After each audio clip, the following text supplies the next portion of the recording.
The guards stormed into the condo, rifles raised. Itsuki shoved his daughters behind him, but cold metal pressed to his temple stopped him in place. Mr. Hiroto entered last, his suit immaculate, his bulging eyes glittering with hunger.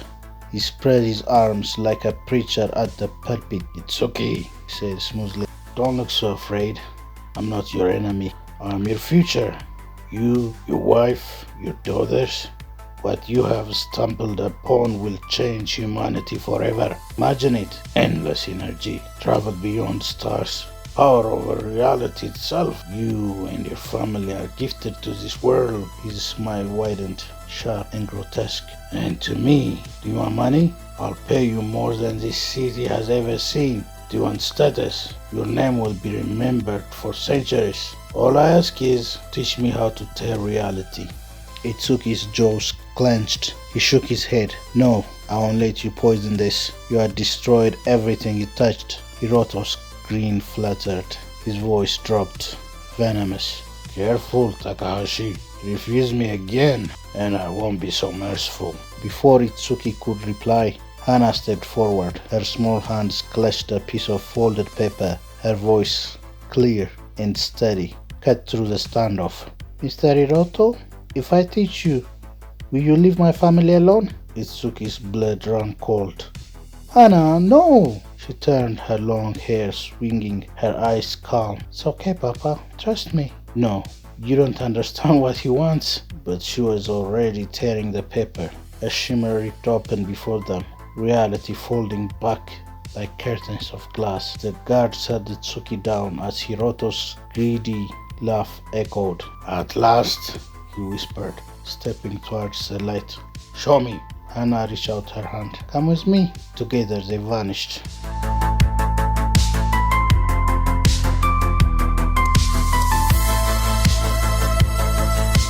The air in the temporal mire was thick, syrupy, glowing with a sickly golden hue. Rivers of molten time twisted across the landscape, their surfaces bubbling, with moments replying endlessly. Voices cried out in anguish, laughter curdled into screams, and skeletal remains bobbed in the current. Hiroto stumbled, the ground sticking to his shoes. "What? What is this place?" "Time," Hana said simply, standing on the bank. "It's where your choices live." He sneered. "Don't toy with me, girl. Show me how to." A wave surged from the river, wrapping around him like tar.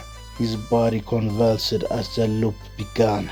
He was back in his office, 30 years younger, being humiliated by his first employer again and again. Then the day his wife left him, repeating for centuries in a heartbeat. Then the meeting where he gambled away billions, the shame suffocating him, crushing his lungs. No, stop this," he howled, thrashing in the mire. Every attempt to fight only dragged him deeper. Hana watched, her small face expressionless, though her hands trembled. She stepped closer, the syrup tugged at her ankles. "Mr. Hiroto," she said softly, "you asked to see. This is what you wanted, all of you." He broke. The titan of a man wailed like a child, clawing at the sludge, begging for release. Please get me out. I'll do anything." Hana reached down. For her, the mire only whispered lullabies, laughter, her mother's voice. She had only 4 years of memory, and all of them were love, untouched by regret. She pulled Hiroto's trembling hand free and tore another paper. The shimmer opened. They stumbled back into the condo. Itsuki broke free from the guards. As the shimmer closed, he grabbed Hana, holding her tight, eyes wide with fear. "What did you do to him?" Hiroto lay on the carpet gasping. His once impressive frame was hunched, his bulging eyes bloodshot and wet with fear and tears. He wept, rocking back and forth, his voice hoarse from screams only he could remember. When at last he lifted his head, his arrogance was gone. His voice cracked, Keep them away from me, he whispered. Keep your family away from me. He staggered to his feet, glaring not at Itsuki, but a shimmer of his own broken mind. Take the apartment. Take your freedom. If you want your job back, it's yours, but I never want to see you again. Without another word, he motioned to his guards. They left quickly, almost dragging him. His once commanding presence now hollow. The door shut. Silence fell. Itsuki knelt before Hana, grabbing her shoulders, his eyes wet. You saved us, but promise me, Hana, never again. That place could have destroyed you. She looked down, hugging Natsumi close. I wasn't afraid, Papa. I only remembered happy things. Itsuki kissed her forehead, hurt, hammering. He knew then his daughter's innocence had saved them all. The apartment felt silent, heavy with the aftershocks of what had just transpired. Itsuki gathered his family close, relief flooding his chest, only for it to freeze in an instant. Hana staggered towards him, her little hand still trembling from tearing reality, and then, before their very eyes, her long black hair paled like ink dragging from a brush.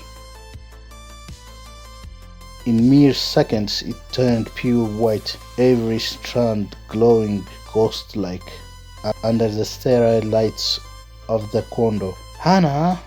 Satsuki gasped, clutching Natsumi to her chest. The child touched her own hair, confused. Papa! Mama! What's happening to me? Itsuki's heart clenched. This was no mere side effect. It was a sign, a transformation. No one spoke. The silence in the room was broken only by the distant hum of the city, as the family stared at Hana's snow-white hair, unsure whether it marked a blessing or the beginning of something far darker.